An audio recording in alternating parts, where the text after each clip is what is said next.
Assalomu alaykum hurmatli teletomoshabinlar. Efirda Kontekst turkumidan Kitob ko'targan odam podkasti. Bugungi mavzumiz tarixga oid.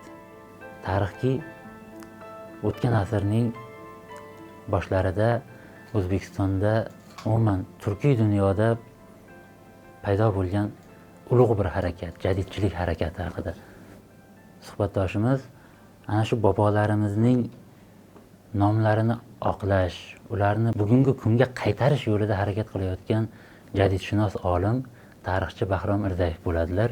Xush kelibsiz ustoz. Jadidchilik harakati bilan kitobxonlik va matbuot, umuman ma'ruf sohasini aloqasi borligi shubhasiz.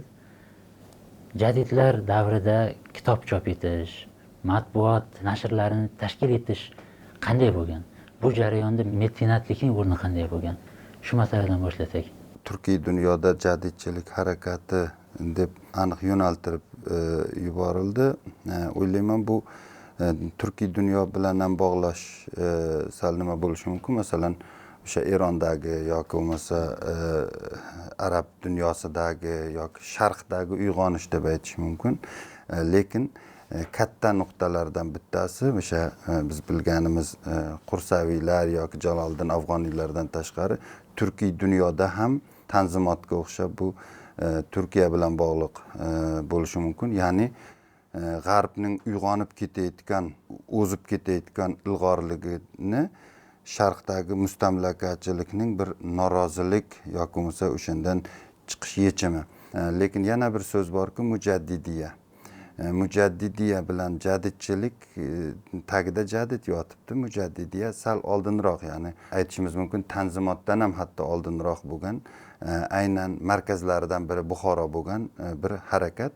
Unda ham siz aytganingizdek aynan ta'limga, ya'ni ma'rifatga munosabat keskin o'zgaradi.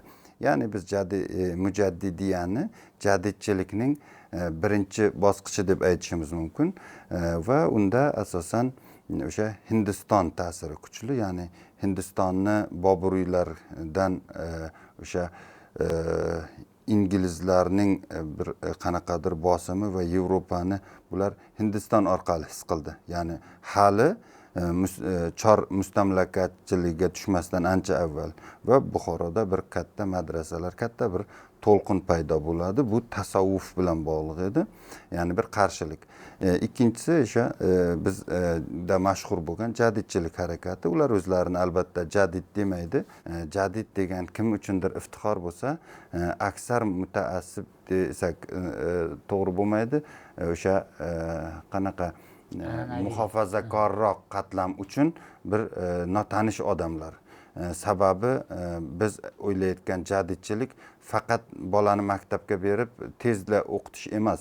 Ularning o'zining bir qanaqadir imij, g'oya yarata olgan. Sababi kiyinishidan tortib, o'zini tutishidan tortib, demak o'zini adabiyoti bilan kirib keldi. Ya'ni asriy o'sha she'riyat an'analarini buzib, ya'ni ular romanchilikni, ular teatrni, ular zamonaviy dunyoni ko'rsatishga harakat qildi.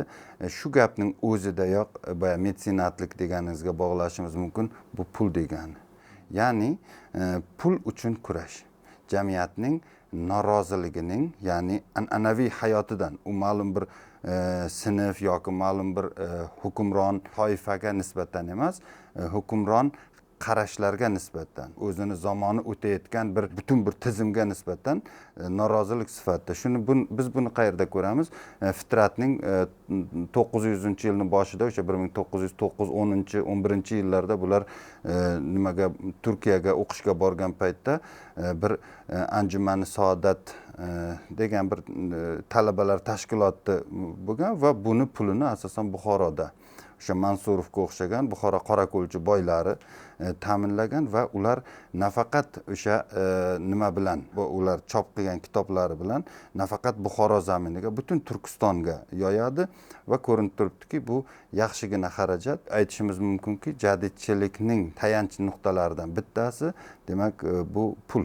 Jadidchilikning eng katta vakillari sifatida Ishoqxon Ibrat dunyoni aylanib chiqyapti. Bu demak yaxshigina bir iqtisodni talab qiladi va o'zining qishlog'ida bir bog' tashkil qilyapti. O'zi ko'rgan alleyalarni, Yevropani fontanlar tashkil qilyapti, fotograf olib kelyapti, demak nashriyot olib kelyapti yoki bo'lmasa Behbudiyning safarlari, tabiiyki safardan kundaligini yozib boryapti. Ya'ni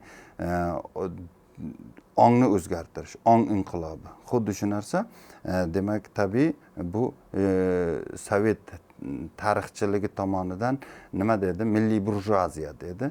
Milliy burjuaziya, milliy davlatchilik asoslari uchun kurashdi va tabiiyki bu yo'lda bir yangi avlodni yaratish ehtiyoji bor edi. Va biz uchun ahamiyatli tomoni ham xuddi shunda. Ya'niki bu harakat qanday qilib bo'lmasin millatni uyg'otish asosida, ma'rifatlantirish asosida dunyo taraqqiyotidan qolib ketgan millatni yana o'sha yetkazib olish. Bu albatta maktab bilan, ma'rifat bilan, kitob bilan bo'ladi va ularning asosiy ushlagan yo'llaridan bittasi demak matbuot. Matbuotni agar bugungi kun bilan solishtiradigan bo'lsak, masalan, bizda allaqachon bor edi kitob bosish, lekin axborotda eskirish mumkin. Shuning uchun har hafta chiqadigan yoki bir oyda chiqadigan o'sha jurnallar, gazetalar, ya'ni axborotni tezlik bilan yangilab borish va minbarni hosil qilish. Ya'ni albatta xat yozing deydi, xat munosabat bilan shu xalqning katta qismi bilan ta'sirlashish. Bugunga agar soladigan bo'lsak, masalan o'sha YouTube'mi bugun endi eng tezkor axborot ijtimoiy tarmoqlarga o'xshatish mumkin ularni. Demak, imkon qadar aholini yangi va kerakli demak axborot bilan to'yintirib turish. Ya'ni bu ishni mustamlakachilar Turkiston viloyati gazetasi orqali yoki o'zining Rustuzem maktablari orqali ularni qo'rqitib yuborgan narsa allaqachon o'zini missionerlik faoliyati bilan xalqqa ta'sir eta boshlaganda uni buzib tashlash uchun demak pul tashlangan. Maqolalarga qarasangiz doktor Muhammad yor bo'ladimi yoki bo'lmasa o'sha Cho'lponning maqolalarida ham, Behbudiyning maqolalarida ham o'sha savdogarga demak mahalliy mahsulotlarga va o'shalarni olishga tashviqot bor. Ya'niki kechagina kelib do'kon ochib boyib ketayotgan armanidan emas, sen o'zingning millatdoshingga, ya'ni yoki sotiladigan yerlarning narxi oshayotganligi haqida ko'rinib turibdiki, albatta buni ataylab e'tibor berishmagan. Sababi bozor bilan yoki bo'lmasa o'sha iqtisod bilan bog'lanmagan har qanday islohot ikkinchi bir kuchga majbur bo'ladi. Masalan, o'sha Lenin amalga oshirgan inqilobning bahosini kim berdi? O'sha Rossiyadagi dekabristlar isyon orqali uyg'onib kelayotgan yosh burjuaziya emas, ko'p holatda ma'lum bo'lyaptiki, o'sha Birinchi jahon urushining yakuni va demak Germaniya imperiyasi tomonidan berilgan milliardlab markalar demak inqilobni amalga oshirdi.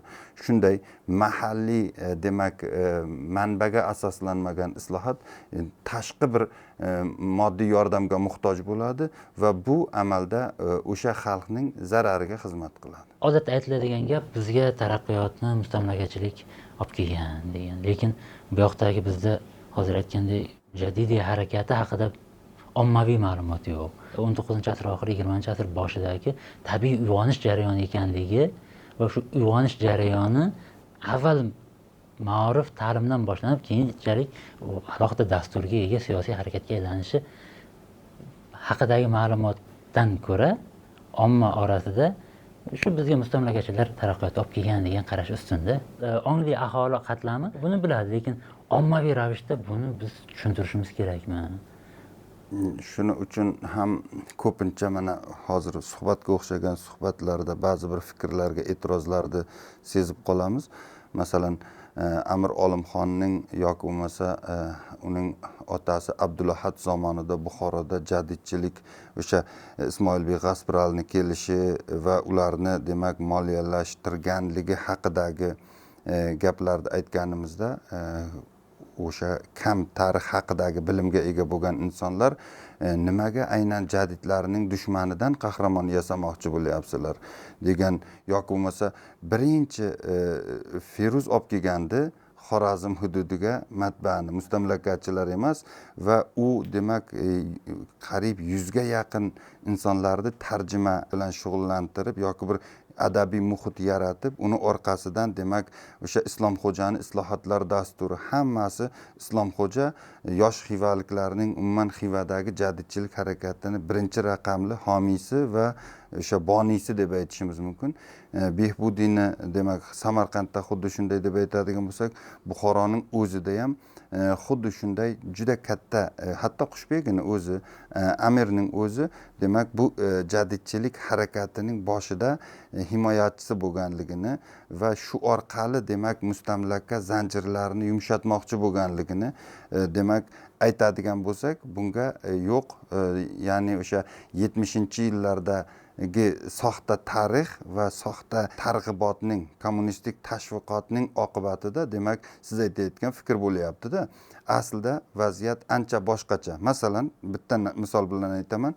O'sha Germaniyadagi Amir Olimxonning demak asosiy savdo doiralarini boshqarganlar Buxoroda bolsheviklar inqilobni amalga oshirgandan keyin Amir Olimxon Afg'onistonga chekinib ketgandan keyin, qochishga majbur bo'lgandan keyin asosiy pulni Buxoroga jo'natgan. Ya'ni ular uchun tuzumning farqi emas, aksincha demak Buxorodagi Buxorodan borib o'qiyotgan talabalarga homiylik qilayotganining o'zi ko'rsatib turibdiki, demak bu yerda umumiy bir qarash bo'lgan.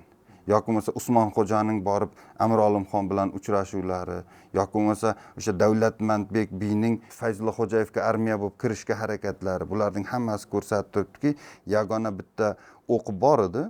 Aslida demak bizga ko'rsatilgan tarixda emasdi. Oqibatida biz soxta tarixning mana shunaqa natijalarini ko'ryapmiz. Aslida hech bir mustamlakachi o'zining ta'sir doirasidagi hududda demak haqiqatdan manfaatdor emas. O'zlari amalga oshirgan vahshiy xunrezliklarni faqat yopgan, Amir tomonidan qilinganligiga, Amir tarafdorlari tomonidan Buxoro qonga botirilgani, Buxoro jallodlari degan demak zakaz bir tarixlar yaratilganligi, bularning hammasi siz aytgan fikrni vaziyatni yuzaga chiqardi deb o'ylayman. O'zi shu 20-asr boshidagi xonlarimiz shu modern dunyo bilan integratsiyani boshlagandida.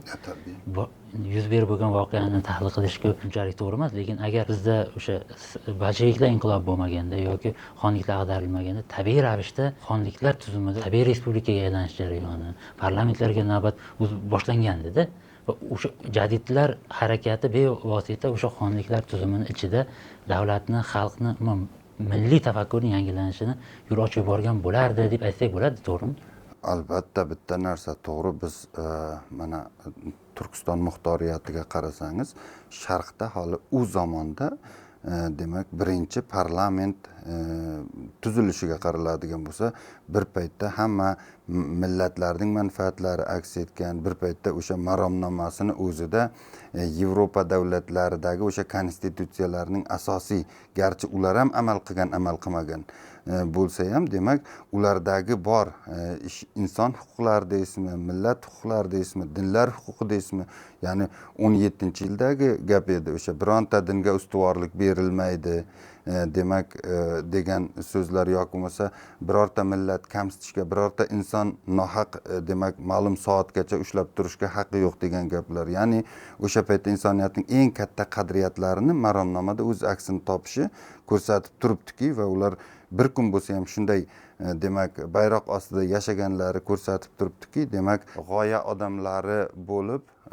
yoki hayolparastlar bo'lib, utopik sotsialistlarga o'xshagan bir hayolparastlar bo'lib, amalda hech narsa qila olmadi emas, aksincha amalda ko'rsatgani uchun butun xalq qo'liga qurol olib, demak yo hayot yo mamat deb jangga chiqdi. Ya'niki ular qariyb 10 yil o'zidan bir 100 baravar kuchli qo'shin bilan g'oya bilan kurashdi. Demak, ikkita g'oya to'qnashuvi bo'lyapti bu yerda.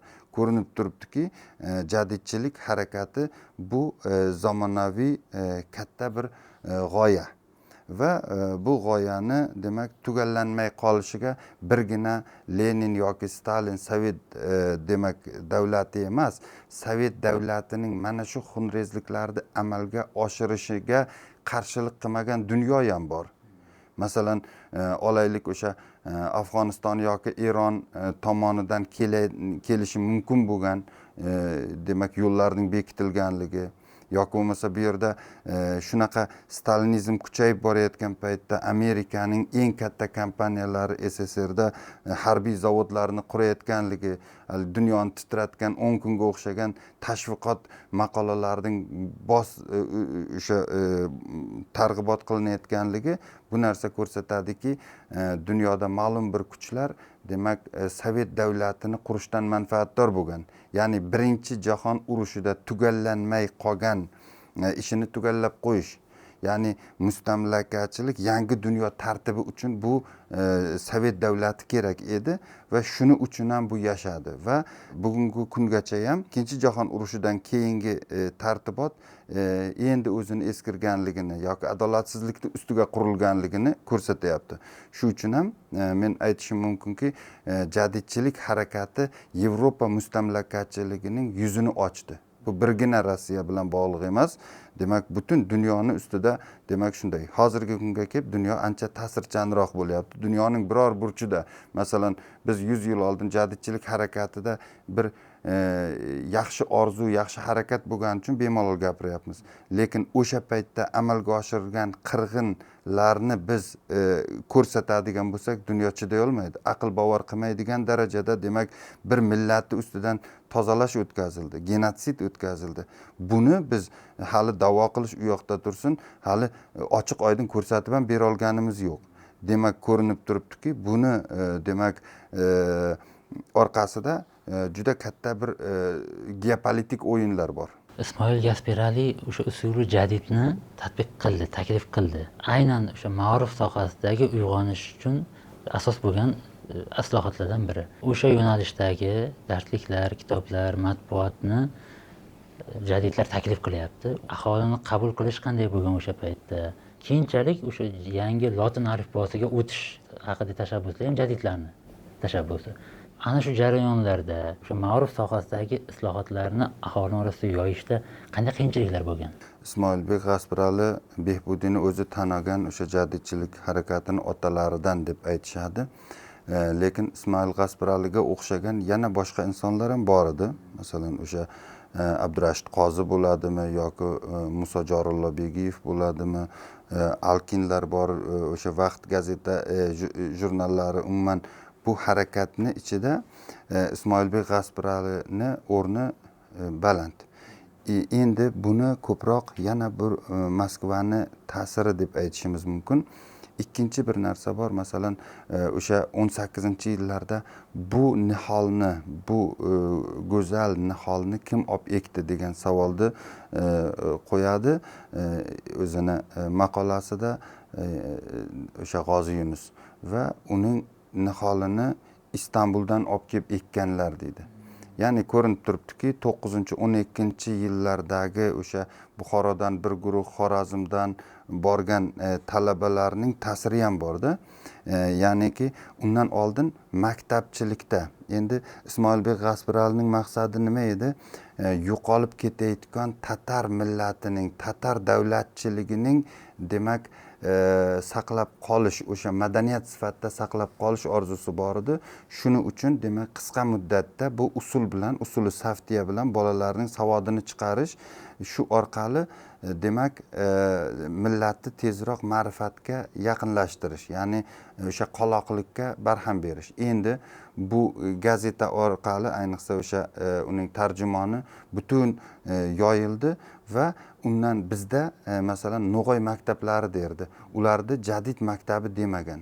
Darsliklari asosan tatar tilida va ularning iqlimidan kelib chiqib va No'g'oy maktablari bir qaraganda o'sha rus tuzem maktablariga o'xshagan No'g'oy maktablarida o'qigan bolalarga rus imperiya sababi tatar muallimlar, tatarlar ancha oldin mustamlaka bo'lgani uchun Turkiston aholisiga nisbatan Rossiya imperiyasiga nisbatan yumshoqroq edi.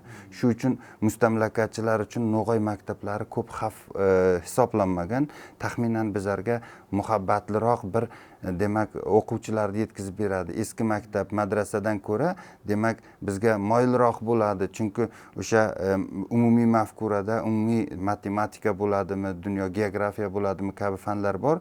Demak rus tuzem maktabichalik bo'lmasa ham shunga yaqin bir demak toifani yetkazib beradi degan umid bilan Turkistonning hamma shaharlariga oldin No'g'ay maktablari yoyildi. Lekin 1901-yil, 2, 3-yildan boshlab Samarqandda Mahmud Xo'ja Behbudiy, Hoji Muyin, Shakuriy, xuddi shu vaqtda Toshkentda Munavvar qori, xuddi shu vaqtda Abduvahhab Ibodiy, Xoliqiylar demak bir yangi maktabni, ya'ni biz buni usuli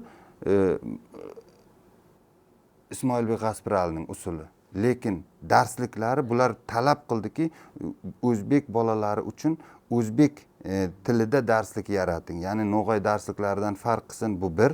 Ikkinchidan asosan jug'rofiya, o'sha geografiya, matematika va demak o'sha yozuvni o'rganayotgan paytda demak fasllarni inobatga olgan holatda zamonaviy tafakkurga ega bo'lgan, o'sha milliy shuurdan uzoq bo'lmagan demak avlodni shakllantirish. Ya'ni bu yerda bular hammasi nima uchun? Behbudiyning o'zi 12 ta kitob yozyapti. Boshqa qiladigan ishi yo'qmi? Munavvar qorining o'zining kitoblari soni ham xuddi shunday.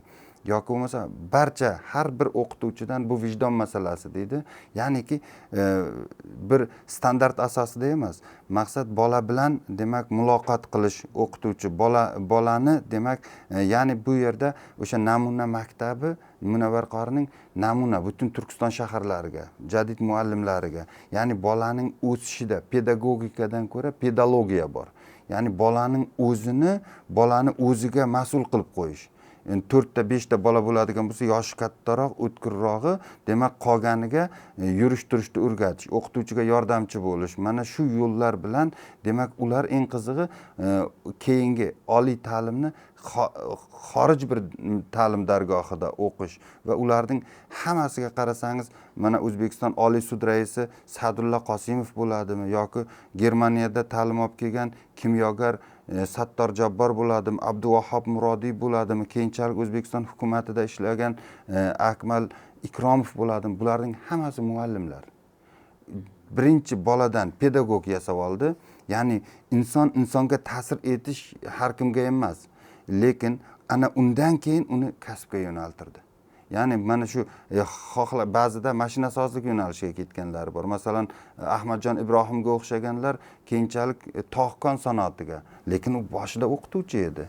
She'r yozgan, she'rlar bilan murojaat qilgan aholi. Endi jadid pedagogikasi yoki pedagogiyasi, ta'lim dasturi shundayki, millatning ichidan zudlik bilan yetakchilarni tayyorlash va bu Ismoilbek G'asparali taklif qilgan demak usuli jadid maktabidan farqli. Shuning uchun bu yerda samara katta bo'ldi. Unda demak qisqa muddatda 40 kunda bolani savodini chiqarish. Savod chiqarish yechim emas. Hozir 99% xalqi savodli bo'lgan davlatlar bor, lekin uning ongi masalasi, uning o'sha zamonaviy dunyo bilan muloqoti masalasi juda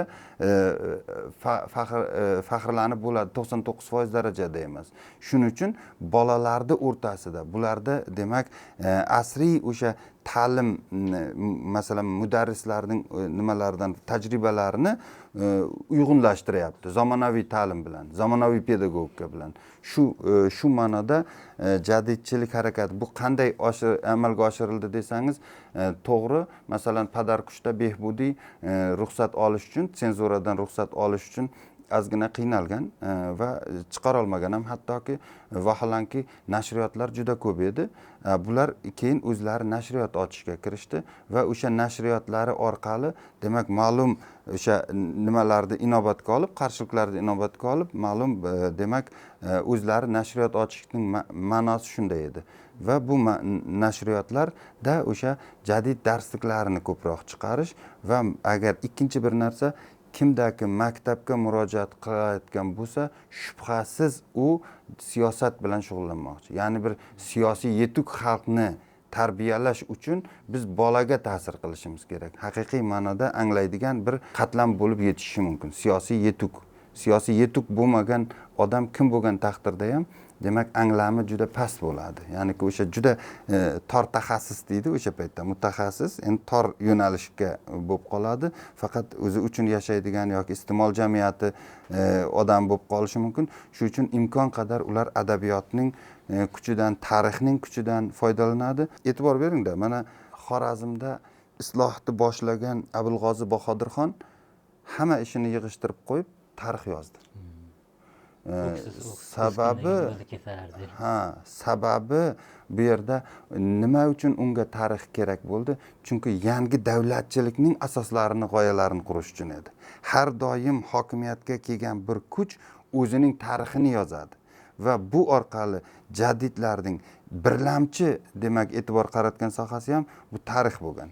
Ya'ni tarixni yangicha talqin qilib, yangi bir narrativlarni solish uchun, o'rtaga qo'yish uchun va xalqning o'sha katta qismini o'zini orqasidan ergashtirish uchun. Xuddi shu maqsadda Zaki Validiy To'g'on bularning demak asosiy ideologlardan bo'ldi. Keyin kelib oldi bu yerga. Birinchi u turkiylardan chiqib fan nomzodi bo'lgani uchun Turkistonda u mashhur bo'lib ketdi o'z-o'zidan. U Turkistonga kelmadi. Uni Turkistondagi jadidlar, o'sha Farg'onadagi Ashurali Zohiriylar uyiga borib yotib oldiki, demak bizga demak Turkiston tarixini yozish kerak. Va keyinchalik esa bu o'zining samarasini berdi qisqa muddatda. Milliy ta'lim tizimidan chiqib rivojlangan keyingi bosqichga boshqa davlatda o'qish uchun ozgina qiyinchilik bo'ladi. Hozirgi yoshlarda ham, lekin hozir nisbatan ko'payib qolgani, chet elga o'qishga kirdi, Garodga kirdi, boshqa ana shu ta'limdagi moslashuv jarayonlari bilan bog'liq. Jadidlar qo'ygan ta'lim o'sha metodikalar xalqaro darajaga moslashga xizmat qilgan ekanda. Demak, Germaniyada borib o'qish uchun u shu boshlang'ich ta'limdan, o'rta ta'limda ularni bakalavr darajasigacha yetadigan potensial bo'lishi kerak bo'ladi. Shundan xulosa qilishimiz mumkin, o'sha jadid ta'lim tizimi jahon bilan integratsiyada ancha oldinlab ketgan desak bo'lar ekan. O'sha hozir aytdingiz, maktab bilan shug'ullangan odam siyosat bilan shug'ullangan o'sha payt. Jadidlarning siyosiy dasturi haqida gapirsak, ular mustaqil Turkistonni qanday tasavvur qilgan? Mustaqil Turkistonni 1905-yildagi o'sha Rus inqilobidan keyin o'rtada ma'lum bir o'sha Ozarbayjon, Tatar va Turkiston o'sha yirik doiralarida, mahalliy doiralarida bir harakat bo'lgan va buni yetakchilaridan biri sifatida biz Mahmud Xo'ja Behbudiyning o'sha madaniy muxtoriyat loyihasi. Bu Dumagacha yetib bormagan bo'lishi mumkin. Balki borgan taqdirda ham ular e'tibor qaratmagan bo'lishi mumkin. Lekin biz keyinchalik Mahmud Xo'ja Behbudiy haqidagi maqolalarda biz o'qiymizki, Mahmud Xo'ja Behbudiy har doim o'sha o'zi suhbatdoshlari bilan o'tirganda, muallimlar bilan o'tirganda, demak, Turkiston madaniy muxtoriyati loyihasi haqida gapirardi deydi. Ya'ni u to'xtagan emas. Ya'ni buni targ'iboti bilan doimiy shug'ullandi va bu hali Turkiston muxtoriyatidan, ya'ni 17-yildan 10 yil avvalgi voqealar.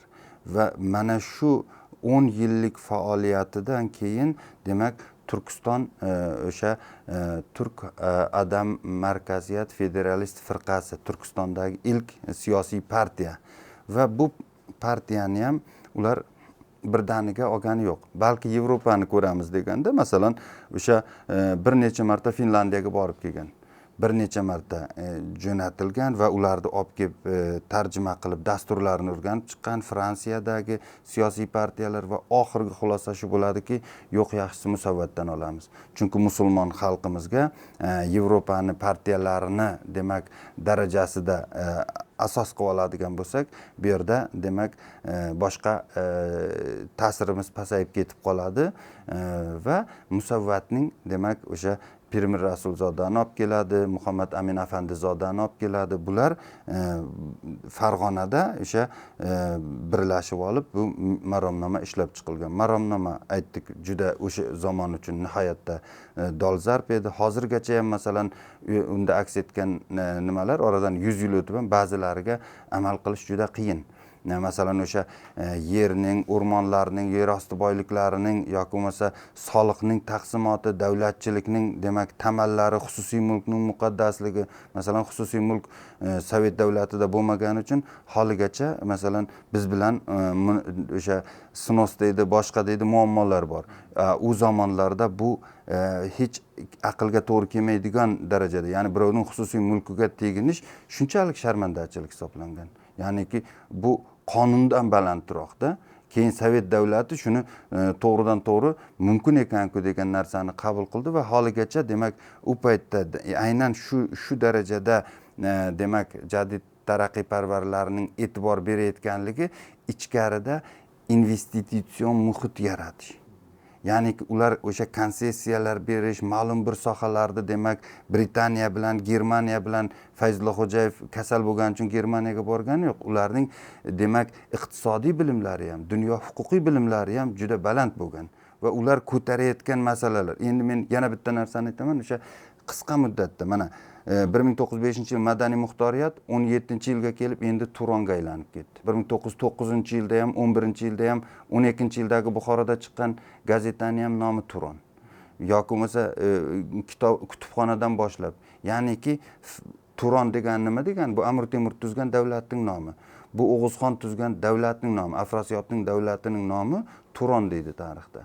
Ikkita Turon bor. Uchinchi Turon orzusi. Mana bu orzularning hammasi ularning siyosiy tafakkuridan bizga dalolat beradi. Hech ikkilanmay aytishimiz mumkinki, Turkiston muxtoriyatidan tashqari yosh buxoroliklarning o'sha Buxoro Jumhuriyati ham boshidan boshlab to 1923-yilda o'zini yo'qotdi ahamiyatini. 23 yana bir yil yashagan bo'lsa ham aslida 23-yilda Buxoro Sovet Sotsialistik Respublikasi deb e'lon qilingandan keyin to'liq kommunistlarning mafkuraviy hukmronligi bo'ldi.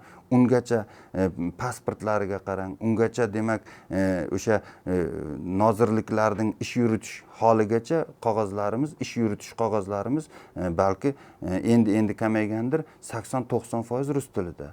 Bitta ruscha so'z yo'q. Bitta demak boshqa tildagi so'z yo'q. Pasportni o'zbek va fransuz tilida chiqaryapti. Chunki fransuz tili dunyo tili sifatida qabul qilingan. Bu narsalar demak nega aynan ingliz tilida ham emas, fransuz tilida? Keyinchalik BMTning tili bo'ldi-ku. Bu hatto shundan oldinroq ular shu talablar asosida o'zini oldiga maqsad qo'ygan. Bu ko'rinib turibdiki, jadidlarning dunyo siyosati ham o'sha tenglar ichida tenglar qatorida edi va ularni masalan va'da bergan dunyo qabul qilmadi. Undan ko'ra o'sha johilroq bo'lgan bolsheviklar bilan ular ishni davom ettirishga harakat qildi.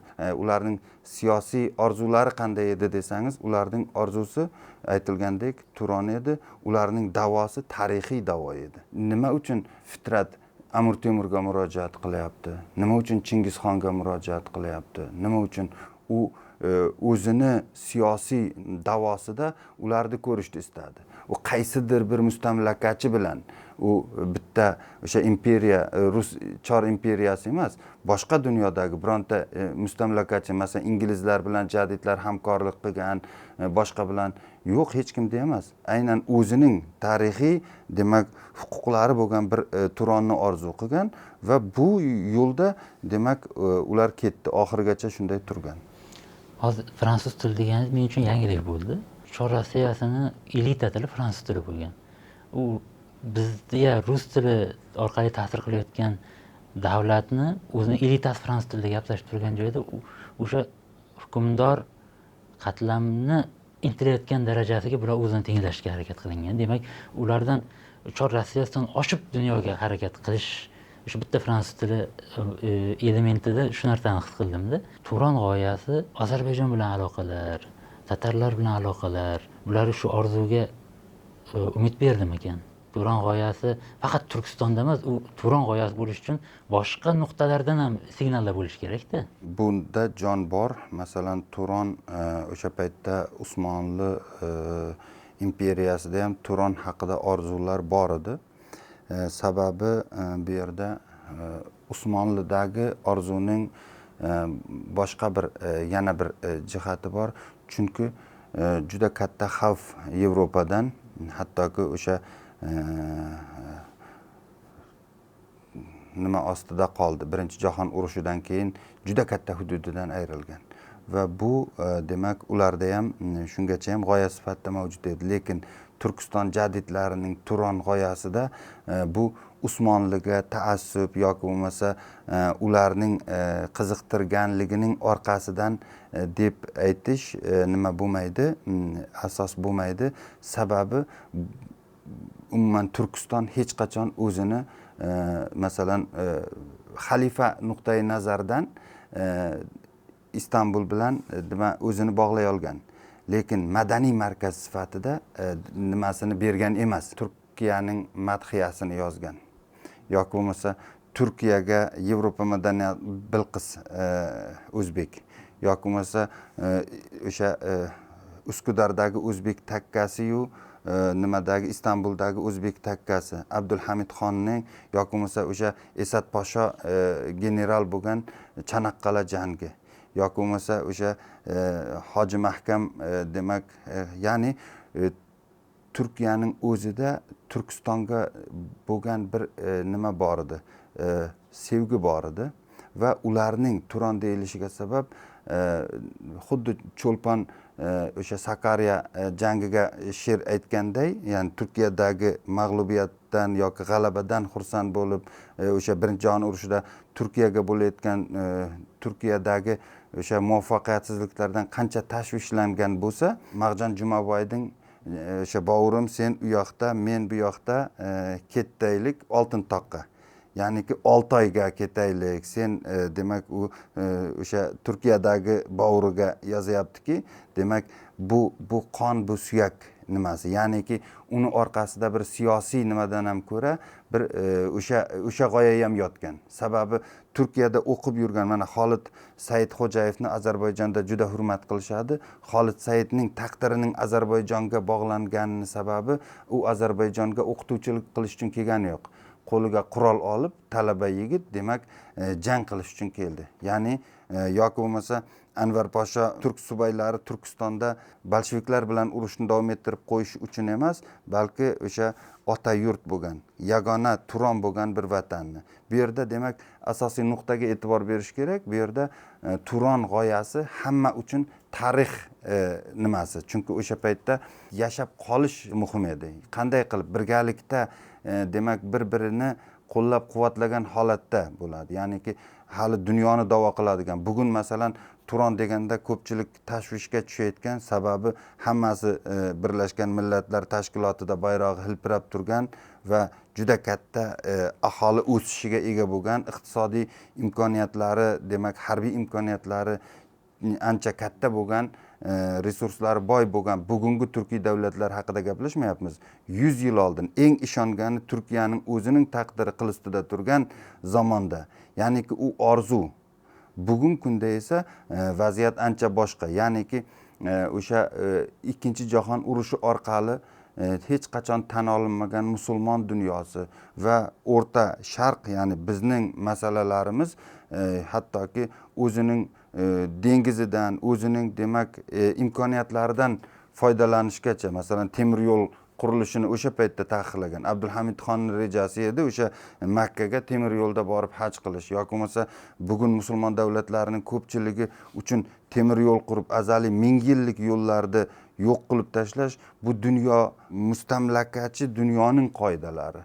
Buni bizni manfaatlarimizga har doim mos kelavermaydi. Ularning o'sha meditsina bozori bo'ladimi, birjalari bo'ladimi yoki mana shu narsalarda masalan ko'pchilik milliy manfaatlar tan olinmagan va bu narsalarni demak qonuniylashtirish uchun edi bu urushlar.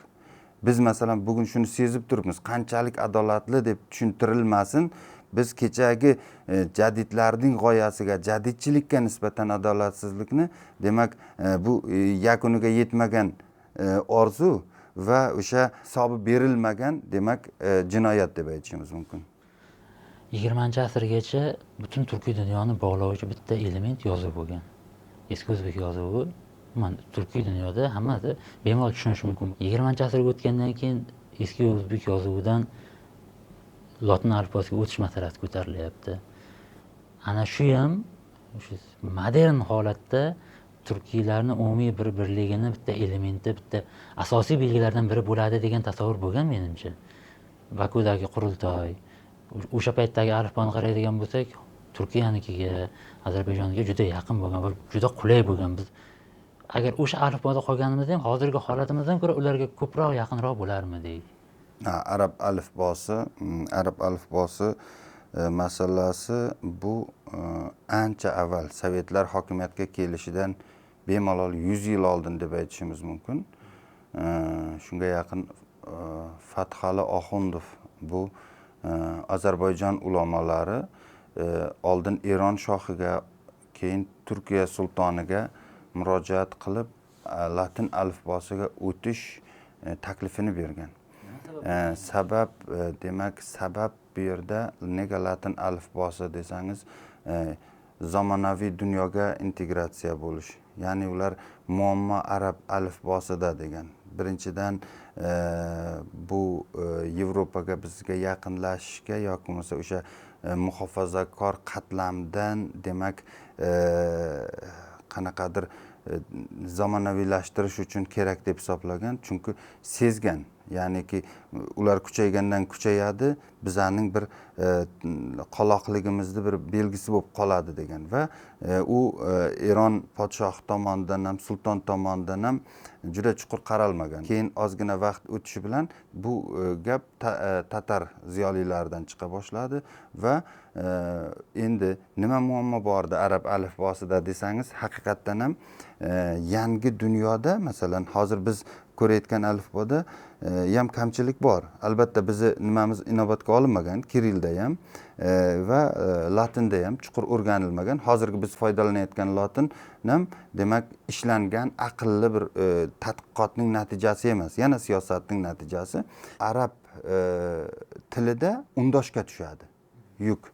Shuning uchun T4 da, F3 da, D asosiy til. Turkiyda unliga tushadi. Shuning uchun 12 ta unli, 11 ta unli, 9 ta unli. Ya'niki unlilarning o'sha tovlanishida bu demak bu arab semit til oilasiga mo'ljallangan yozuvning demak turkiy o'sha ohanglarni ko'chirib bera olmasligi, ya'ni yozuvga to'g'ridan to'g'ri o'tkaza olmasligi ilmiy til uchun balki qaysidir ma'noda e'tirozlarga sabab bo'lgandir.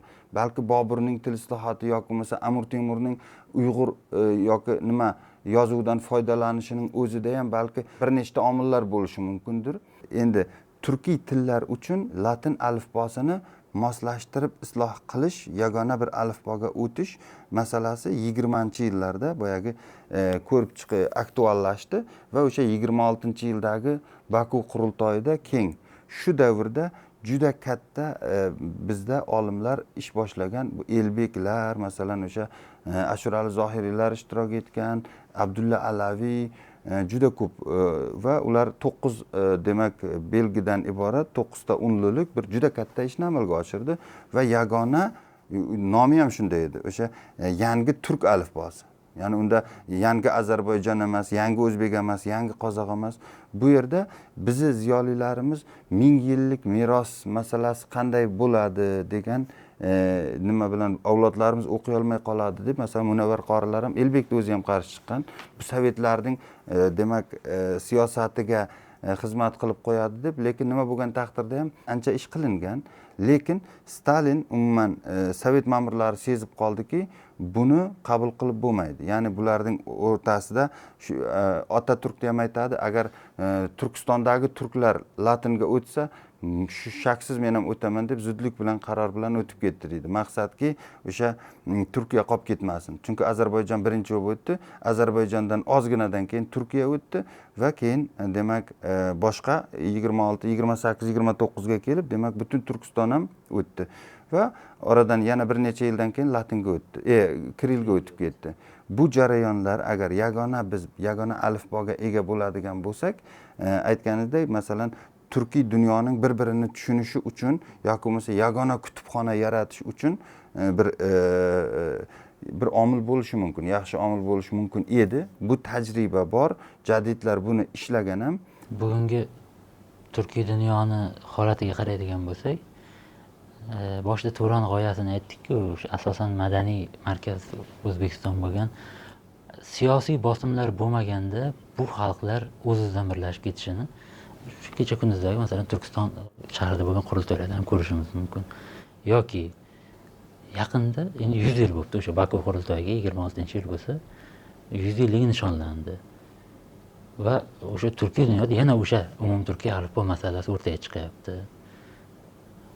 Bugun ana shu g'oyalarimizga, shu qarindoshlarni birlashishiga baribir tashqaridan bosim bor-da.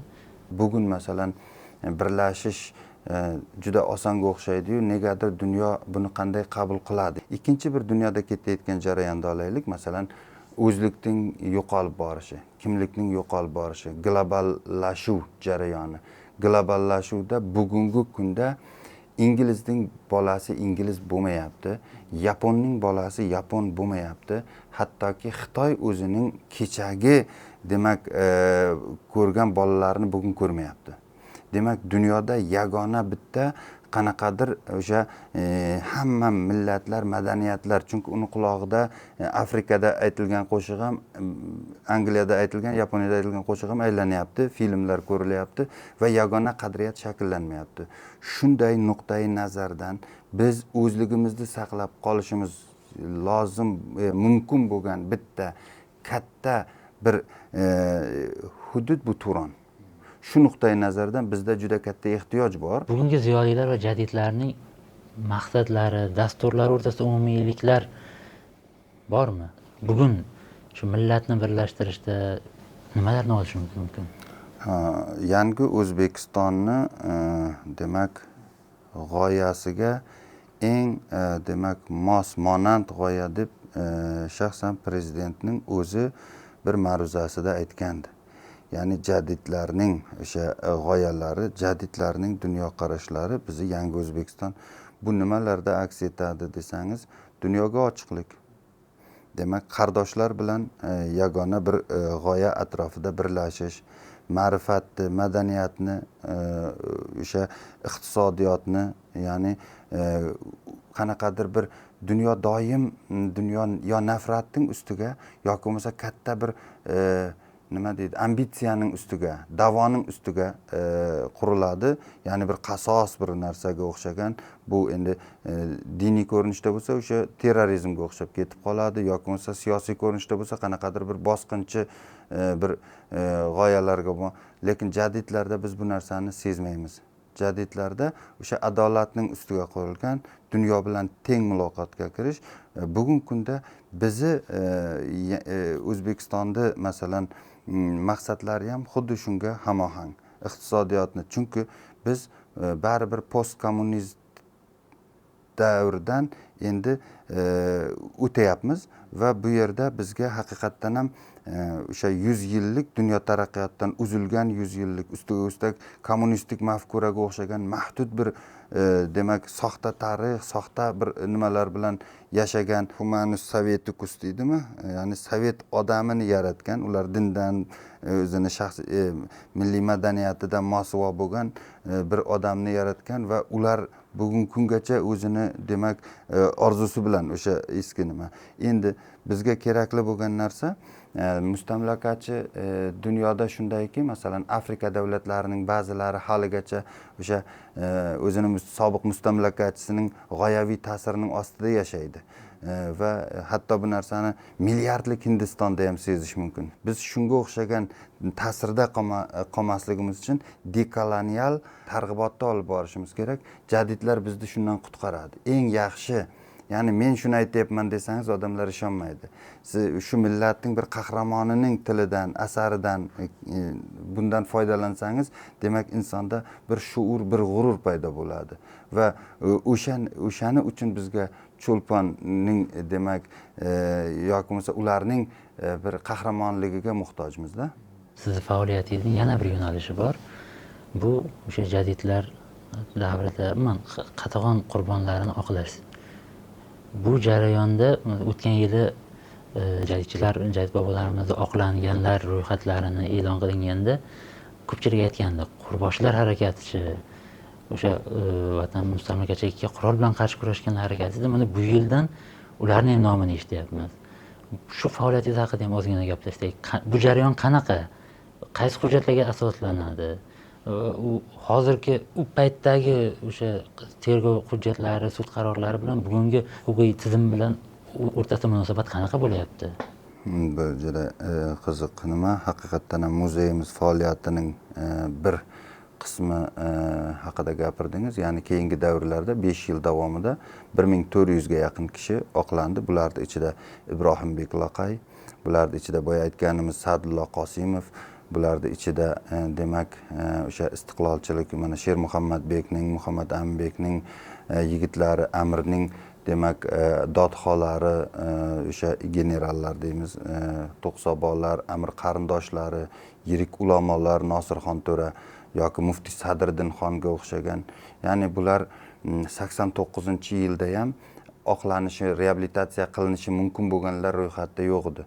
Sababini ular nima deb ko'rsatdi? Qurol bilan Sovet mamlakatiga qarshi kurashish. Ular qalam bilan kurashganlarni kechira oldi, lekin qurol bilan kurashganlarni kechirmadi. Oxirgi o'sha qo'lida qalam bor paytda oxirigacha ham va natijada ular oqlanish jarayoni bo'lmadi.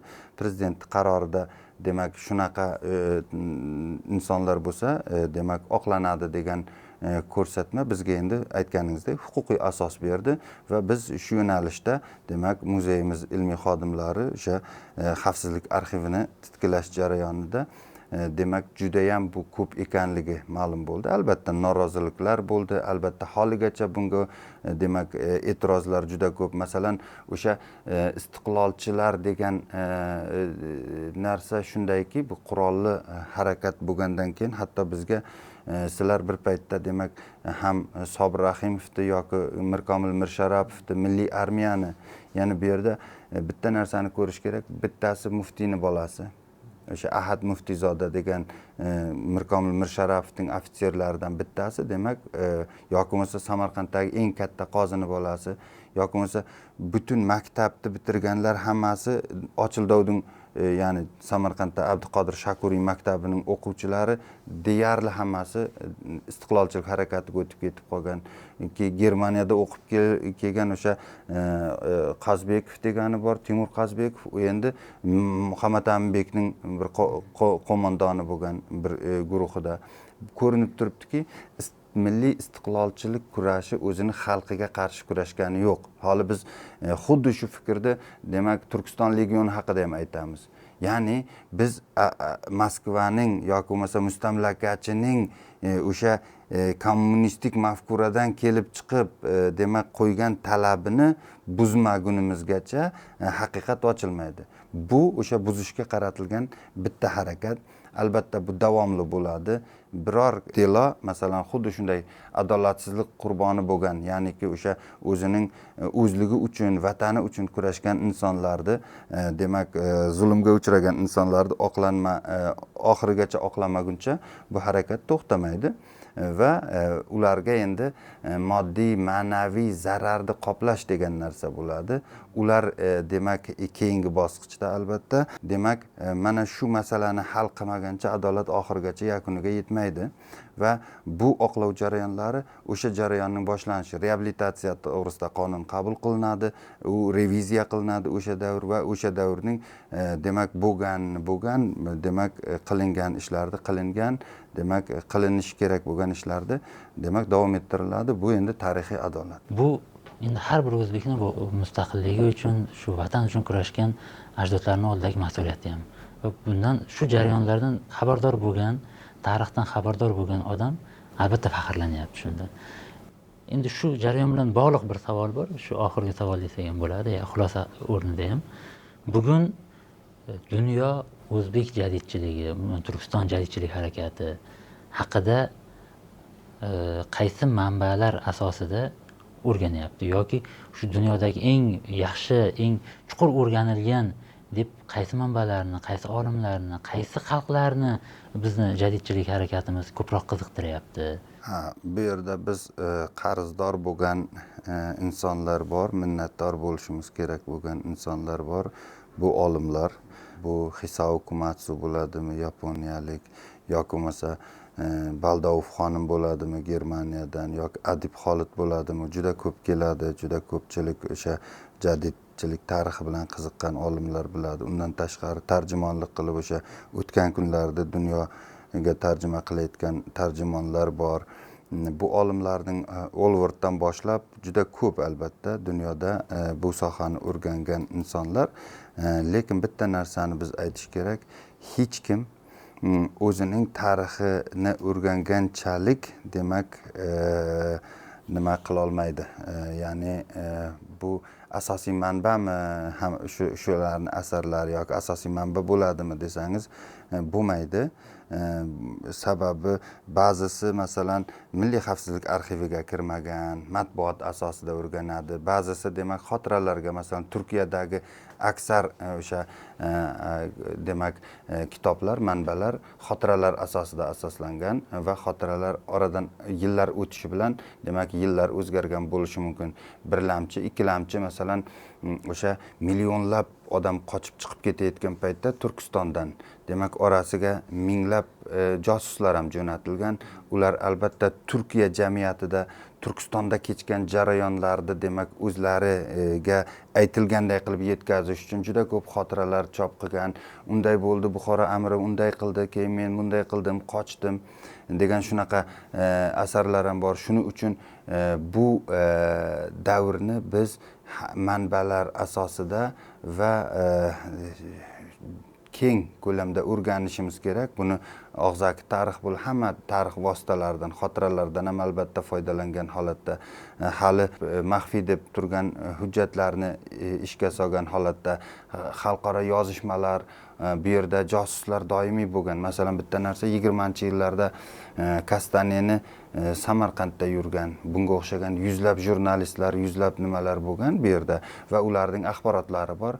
Ularni bir-biri bilan qo'shgan holatda juda katta ish bor haqiqatni bilish uchun va shu vaqtgacha demak bu mas'uliyat biz oldimizda turibdi. Tarix demak bu hukumatning aytdik-ku o'sha Abulg'ozi Bahodirxonday. Albatta yangi O'zbekiston bor. Yangi O'zbekiston o'zining tarixini yozishi kerak. Kelajakka qaratgan holatda va shunda bizi haqiqatimiz ma'lum bo'ladi. Ya'niki shu vaqtgacha yozilganlar ularning tarixi. Yoki bo'lmasa Sovet tarixidan biz Sovet tarixchiligidan biz norozi bo'la olmaymiz. Sen haqiqatni yozmagansan deb. Haqiqatni ma'lum bir shart bilan yoziladi va bu sharoitlar demak bizga bugun jadidchilik tarixini shu darajada o'rganishga, oqlashga, kerak bo'lsa o'zimizning xulosalarimizni berishga tabiiyki davlatning yordami va davlatning nimasi bilan, masalan qiziqishi bilan-da, bunday o'ylab qaraganda bu ham buni rad etib bo'lmaydi. O'sha arxivlar ochilmasa, o'sha demak Oliy sudga olib chiqish uchun tabiiyki qancha tashkilotlar yurish kerak.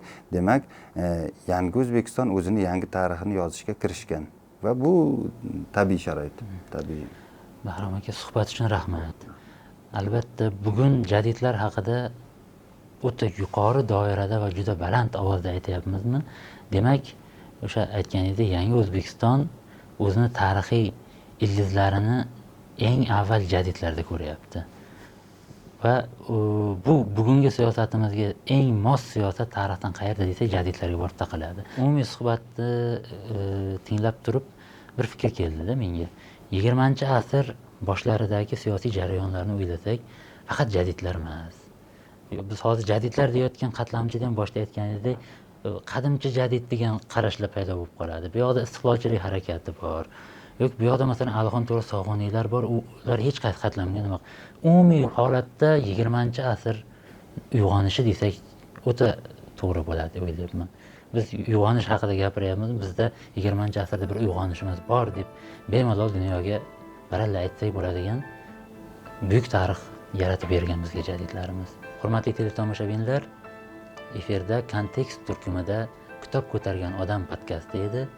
Kitob ko'targan odamlar bilan safarimiz xayrli bo'lsin. Salomat bo'ling.